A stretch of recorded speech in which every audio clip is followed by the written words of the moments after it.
我今日點解日頭冇嚟？大家知唔知啊？荃灣啊嘛。咩事？我冇嚟咯。嗱，我哋今日咧係有3場嘅，第一場係屯門，第2場係荃灣，同埋呢一場嘅。咁我今日就首先去咗荃灣睇下佢開場開成順唔順利，然之後就再去睇下屯門，然之後再翻嚟。其實我上晝係有地方去嘅，握下手先，我握下手先。嗱，我上晝去邊度知唔知啊？唔知。我上晝去咗九龍城法庭，去九龍城法庭咧認罪，咁就16個人排晒喺度，跟住就個法官就問你認唔認罪？認。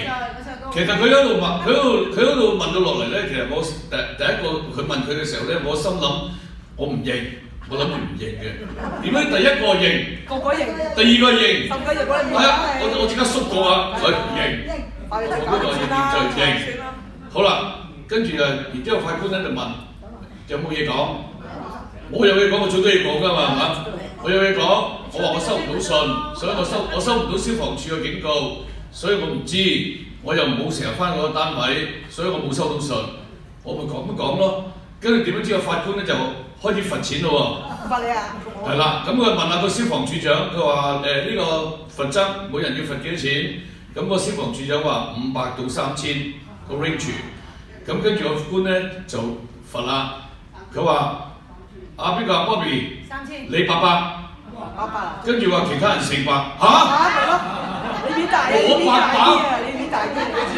我第一個心諗係咪多嘢講就罰我800咧咁樣？後尾唔係，原來嗰層樓咧係我一個業權嘅名，就罰800。